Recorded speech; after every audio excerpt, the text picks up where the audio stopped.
Hello students, after the properties of group 15 elements, we will discuss the compounds of group 15 elements. And in this regard, the first compound is dinitrogen. The formula is N2. That means we are going to discuss nitrogen gas, which is a main constituent of air. Air is a homogeneous mixture of gases और उसमें 78% by volume जो gas present होती है वो N2 या nitrogen gas है। अब nitrogen gas की डिस्कवरी की जब हम बात करते हैं किसने डिस्कवर किया था, तो कई साइंटिस्ट हैं जिनका नाम आता है डिस्कवरी नाइट्रोजन को डिस्कवर करने में, जिसमें से एक नाम है डेनियल रदरफोर्ड। इनका वर्क पहले पब्लिश हुआ था, इसलिए क्रेडिट इनको दिया जाता है, डेनियल रदरफोर्ड को, नाइट्रोजन की डिस्कवरी का। और डेनियल रदरफोर्ड के अलावा जिन साइंटिस्ट ने और काम किया नाइट्रोजन पे वो हैं हेनरी कैवेंडिश और विल्हेम शीले। तो ये तीन साइंटिस्ट हैं जिनको क्रेडिट दिया जाता है जिन्होंने नाइट्रोजन पे काम किया था। अब अगर हम नाइट्रोजन की प्रिपरेशन की बात करें कि हम नाइट्रोजन को किस तरह प्रिपेयर कर सकते हैं, कैसे ऑब्टेन कर सकते हैं, तो नाइट्रोजन को ऑब्टेन करने के लिए या तो हम नाइट्रोजन के कंपाउंड्स यूज़ करते हैं या फिर एयर का अगर हम लिक्विफाई करके एयर को अगर हम उसका फ्रैक्शनल डिस्टिलेशन कर लें तो हम नाइट्रोजन और ऑक्सीजन उससे ऑब्टेन कर सकते हैं। यहाँ पे जो रिएक्शन हम डिस्कस करेंगे वो हम नाइट्रोजन के कंपाउंड से नाइट्रोजन को कैसे ऑब्टेन करें तो हम उस पर बात करेंगे। और बहुत सिंपल सी रिएक्शन है, आपको रिएक्शन को रटना नहीं है, आपको रिएक्शन को समझ के लिखना है, प्रोडक्ट आप कैसे बनाओगे। जो फर्स्ट रिएक्शन आपके एनसीईआरटी में दे रखी है वो है कि अगर अमोनियम क्लोराइड और NaNO2 यानी कि सोडियम नाइट्राइट, इनको अगर हम हीट करें तो नाइट्रोजन मिलती है। अब हम प्रोडक्ट कैसे लिखेंगे इसको हम बाद में देखेंगे, पहले हम सब रिएक्शन लिख लेते हैं। एक और मेथड नाइट्रोजन को ऑब्टेन करने का है by the thermal decomposition of ammonium dichromate. तो अमोनियम डाइक्रोमेट का फॉर्मूला आ जाएगा NH4 होल ट्वाइस, और हम डाइक्रोमेट की बात कर रहे हैं यानी कि Cr2 और O7। अगर हम इसको हीट करें तो नाइट्रोजन ऑब्टेन होगी। और प्योर नाइट्रोजन या फिर वेरी प्योर नाइट्रोजन को ऑब्टेन करने के लिए हम करते हैं सोडियम या फिर बेरियम अजाइड्स का थर्मल डिकम्पोजिशन। सोडियम एजाइड और बेरियम एजाइड की बात हमने तब करी थी जब हमने कहा था कि नाइट्रोजन नाइट्राइट के साथ साथ और जो एक आयन बनाता है वो है एजाइड आयंस, N3- फॉर्मूला होता है एजाइड आयन का।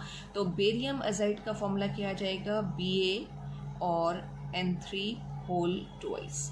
अगर हम इसको हीट करें या फिर सोडियम एजाइड, तो सोडियम एजाइड Na पे +1 चार्ज होता है और N3- यानी N3 के ऊपर -1 चार्ज होता है, तो फॉर्मूला आ जाएगा NaN3। अब देखिए ट्रिक क्या है, आप कैसे इन रिएक्शंस को याद रखोगे।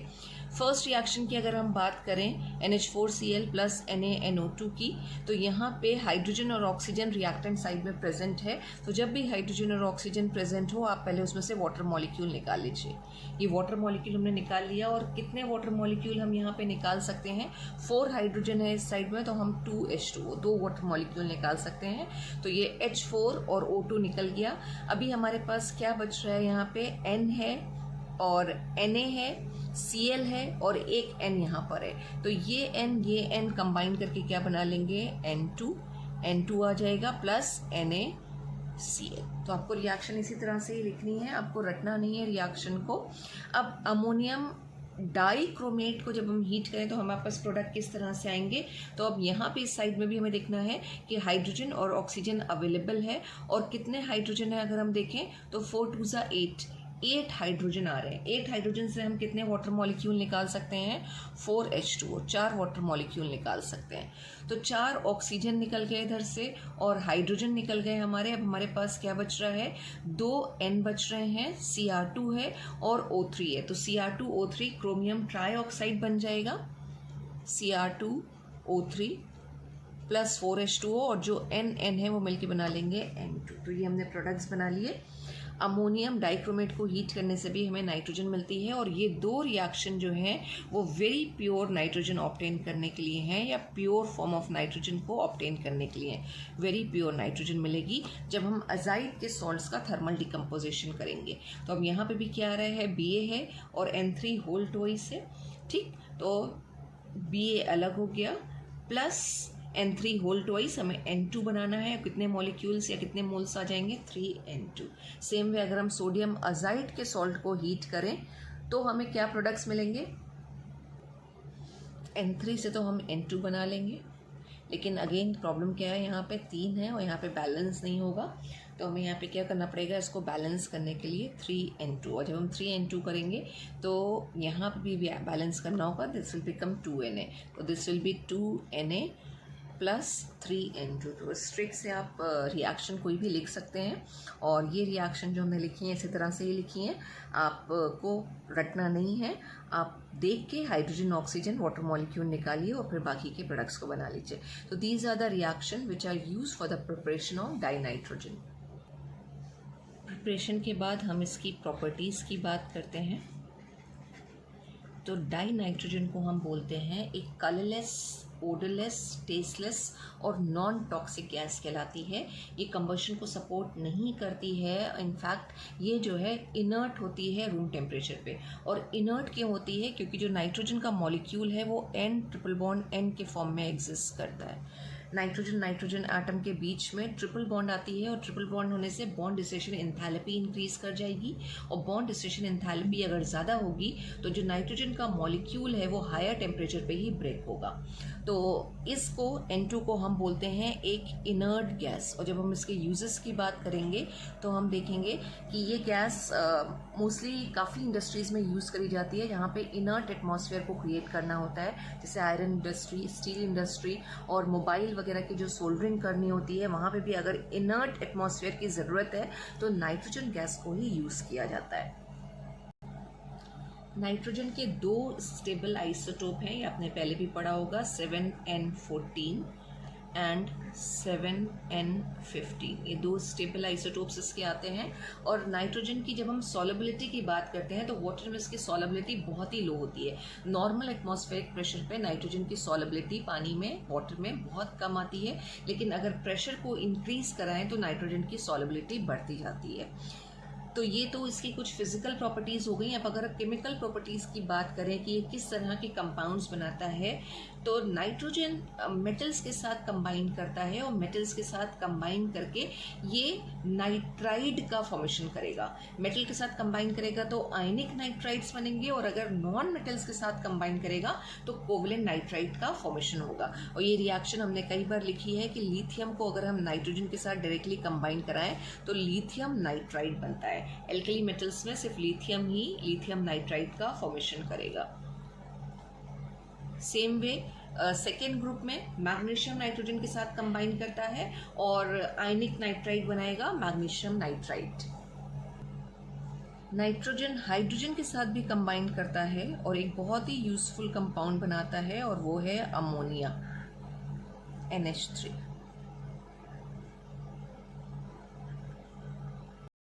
1:3 के रेशियो में नाइट्रोजन और हाइड्रोजन कंबाइन होते हैं और अमोनिया का फॉर्मेशन करते हैं।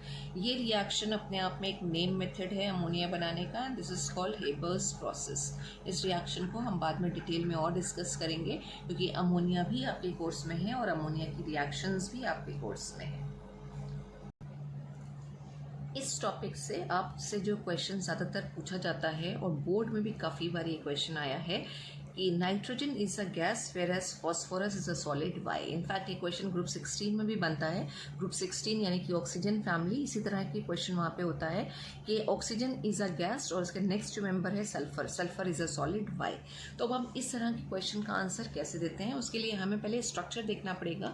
जब हम नाइट्रोजन की बात करते हैं तो नाइट्रोजन का साइज जो होता है वो छोटा होता है, स्मॉल साइज है, और हाई इलेक्ट्रोनेगेटिविटी होती है, high electronegativity and absence of D orbital है। तो जो नाइट्रोजन के एटम हैं ये आपस में क्या करते हैं, पी पाई बॉन्डिंग करते हैं।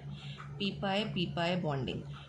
पाई बॉन्डिंग का मतलब कि एक नाइट्रोजन एटम का जो पी ऑर्बिटल में इलेक्ट्रॉन होगा वो दूसरे नाइट्रोजन एटम के पी ऑर्बिटल के इलेक्ट्रॉन के साथ लेटरल ओवरलैपिंग करके पाई बॉन्ड का फॉर्मेशन करेगा, और जो नाइट्रोजन का मॉलिक्यूल आता है वो N ट्रिपल बॉन्ड N के फॉर्म में आता है।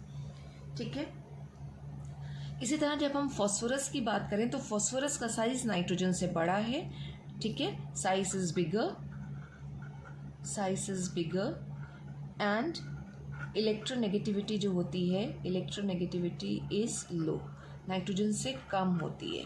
नो पी पाई बॉन्डिंग, कोई पी पाई बॉन्डिंग इसमें नहीं होती है, कोई लेटरल ओवरलैपिंग नहीं होगी, जिसकी वजह से जो फॉस्फोरस का मॉलिक्यूल बनेगा उसकी एटॉमिसिटी 4 आएगी, यानी फॉस्फोरस 4 कोवलेंट बॉन्ड का फॉर्मेशन करेगा। एक फॉस्फोरस का एटम 3 और फॉस्फोरस के एटम के साथ कनेक्टेड होता है, कुछ इस तरह से ये, ठीक है। तो इस फॉस्फोरस के एटम को अगर हम देखें तो ये इधर इधर इधर ऐसे बहुत सारे फॉस्फोरस के एटम्स होंगे जो आपस में कनेक्टेड होंगे, कैटिनेशन की टेंडेंसी आ जाती है।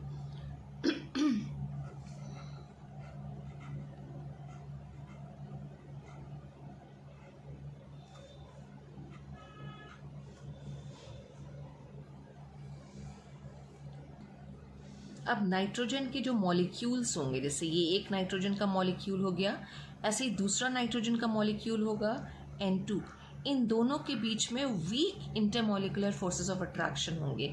वीक इंटरमॉलिकुलर, ये 2 मॉलिक्यूल हैं, इनके बीच में weak intermolecular forces of attraction आएंगे।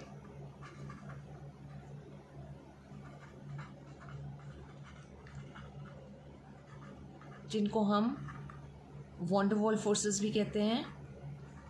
तो यहाँ पे वीक वॉन डर वाल फोर्सेस काम करेंगे। इनफैक्ट यहाँ पे भी वही चीज़ होगी, लेकिन हमें पता है कि वॉन डर वाल फोर्सेस जो होते हैं वो डायरेक्टली प्रोपोर्शनल होते हैं मॉलिकुलर मास के। तो जैसे जैसे हम ग्रुप में नीचे की तरफ मूव करते हैं मॉलिकुलर मास बढ़ता है, सरफेस एरिया बढ़ेगा, मॉलिकुलर मास बढ़ेगा, और सरफेस एरिया बढ़ने से या मॉलिकुलर मास बढ़ने से जो वॉन डर वाल फोर्सेस हैं उनका अमाउंट बढ़ जाता है। तो ज़्यादा वॉन डर वाल फोर्सेस किस में लग रहे होंगे? फॉस्फोरस में लग रहे होंगे, और ज़्यादा फोर्सेस लगने की वजह से जो स्टेट है वो चेंज हो जाएगी। बेसिकली स्टेट जो है वो डिपेंड मॉलिकुलर मास पे ही करती है। तो as we move down the molecular masses increases, और मॉलिकुलर मास इंक्रीज करने से जो फॉस्फोरस होगा वो सॉलिड आ जाएगा। अब किस तरह का सॉलिड होगा इसकी बात नहीं हो रही है, लेकिन सॉलिड होगा, और नाइट्रोजन जो है वो गैस होगा।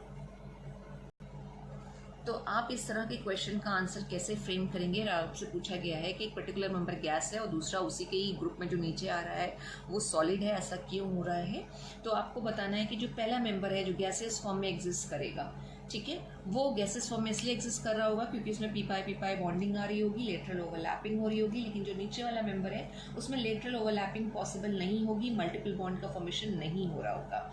यहाँ नाइट्रोजन के केस में 2 नाइट्रोजन के एटम ट्रिपल बॉन्ड का फॉर्मेशन कर रहे हैं, लेकिन यहाँ पे फॉस्फोरस के 4 एटम जो हैं वो लिंक हो रहे हैं सिंगल कोवलेंट बॉन्ड से, ठीक है। मॉलिकुलर मास भी ज़्यादा होगा इसमें, और मॉलिकुलर मास बढ़ने की वजह से जो फॉस्फोरस है वो सॉलिड फॉर्म में होगा, और जो नाइट्रोजन होगा वो आपका गैसियस फॉर्म में होगा। तो this question is very very important, बहुत पूछा जाता है, चाहे ग्रुप 15 के रेफरेंस में या फिर ग्रुप 16 के रेफरेंस में। तो इस क्वेश्चन को ध्यान रखिएगा। ऑलराइट, अभी एनसीईआरटी के ये क्वेश्चन है, हम इनको देख लेते हैं। पहला क्वेश्चन है विद सॉल्यूशन, और क्वेश्चन है right the reaction of thermal decomposition of sodium azide.